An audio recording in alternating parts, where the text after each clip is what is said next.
झारखंड में चुनाव है, मुख्य समस्या बेरोजगारी है। आम जन और खास तौर पर युवा मतदाताओं के लिए यही मुख्य मुद्दा है। लेकिन पिछले 5 साल से प्रदेश में सरकार चला रही झारखंड मुक्ति मोर्चा और कांग्रेस अपनी चुनावी रैलियों में रोजगार का वादा नहीं दोहराती और दावा करने के लिए उनके पास कुछ खास है भी नहीं। 2019 के चुनावी मैनिफेस्टो में 5 लाख नौकरी प्रति वर्ष देने का वादा था और सरकारी आंकड़ा कहता है कि 5 साल में जेपीएससी और जेएसएससी के जरिए केवल 11,000 नौकरियां ही दी गई है। खैर, वादों में एक वादा यह भी था कि स्नातक और पारास्नातक बेरोजगारों को भत्ता देंगे। जो ग्रेजुएट हैं उनको 5,000 रुपए प्रति माह मिलेंगे और मास्टर्स डिग्री वाले बेरोजगारों को 7,000। तो चलिए, सरकार बन गई, शपथ ग्रहण हो गया। युवा बेरोजगारों ने कहा, सरकार लाइए हमारा भत्ता। सरकार ने तपाक से कहा, अरे ऐसे कैसे, पहले टेक्निकल बात समझिए। सरकार ने बेरोजगारी भत्ता के वादा पर कहा कि देखिए, आप लोग समझे नहीं, हमने कहा था कि टेक्निकल बेरोजगारों को भत्ता देंगे। सरकार ने कहा और युवा गूगल करने लगे कि भाई ये टेक्निकल बेरोजगार क्या होता है। हमने स्नातक और पारास्नातक किया है, प्रतियोगी परीक्षा की तैयारी कर रहे हैं, नौकरी मिलने तक बेरोजगार है, लाइए भत्ता। अब ये टेक्निकल बेरोजगारी का क्या नया शिगुफा है। तब सरकार फिर बोली, रुकिए, तफसील से समझिए। बेरोजगारी की हमारी परिभाषा कुछ ऐसी है, जो युवा तकनीकी रूप से प्रशिक्षित हों, नेशनल स्किल डेवलपमेंट एजेंसी से प्रमाणित हो, श्रम नियोजन एवं कौशल प्रशिक्षण विभाग में खुद को बेरोजगार के रूप में पंजीकृत कराया हो, वही है असली बेरोजगार।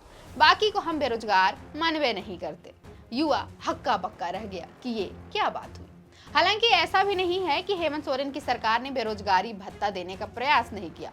मुख्यमंत्री सारथी योजना और मुख्यमंत्री प्रोत्साहन योजना के जरिए युवाओं को बेरोजगारी भत्ता देने की योजना ड्राफ्ट की गई, कैबिनेट की मंजूरी दिलाई गई, गाजे बाजे के साथ योजनाएं लॉन्च भी की गई। लेकिन धरातल पर इसका किसे और कितना लाभ मिला है, इसका कोई सटीक आंकड़ा उपलब्ध नहीं है।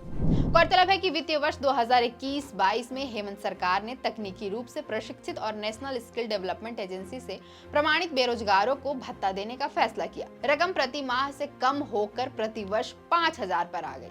टर्म्स और कंडीशन ऐसा था कि अभ्यर्थियों के पास सरकारी संस्थान का तकनीकी योग्यता प्रमाण पत्र होना जरूरी है।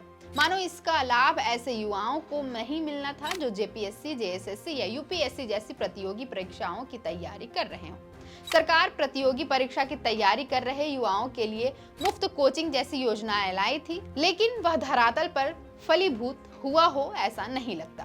गौरतलब है कि सरकारी आंकड़ों के मुताबिक जून 2021 तक झारखंड में 24 जिले के 43 रोजगार कार्यालय में 6,45,844 बेरोजगार पंजीकृत थे। उनको तब बेरोजगारी भत्ता भी नहीं मिल रहा था। तब श्रम मंत्री ने कहा था कि बेरोजगारों को भत्ता देने की प्रक्रिया विचाराधीन है। श्रम मंत्री ने स्वीकार किया था कि झारखंड के 5 पड़ोसी राज्यों की तुलना में झारखंड में सर्वाधिक बेरोजगारी है। गौरतलब है कि सीएम सारथी योजना के जरिए इस सरकार ने बेरोजगारों को कौशल प्रशिक्षण के साथ 3 माह तक रोजगार नहीं मिलने पर प्रोत्साहन राशि का ऐलान किया था। योजना के तहत प्रदेश के 80 प्रखंडों में कौशल विकास केंद्र खोला जाना था। बेरोजगार युवकों को तकनीकी ट्रेनिंग देनी थी। कहा था कि ट्रेनिंग के बाद अगले 3 महीने तक काम नहीं मिलता है तो सरकार प्रति माह 2,500 रुपए देगी। लेकिन तमाम दावों और घोषणाओं के बाद भी हेमंत सरकार का बेरोजगारी भत्ता का वादा अधूरा ही रह गया। अब सवाल पूछने पर सरकार कोरोना लॉकडाउन के 2 साल गिनाती है, इसके बाद ईडी की कार्रवाई और मुख्यमंत्री के जेल जाने का प्रकरण सुनाती है। दावा है कि इन वजहों से हम वादों को पूरा नहीं कर पाए। लेकिन युवा तब भी पूछेगा कि बीत गए 5 साल कौन लौटाएगा। फिलहाल के लिए इतना ही। मेरा नाम है अवंतिका और आप देख रहे थे द फोर्थ पिलर।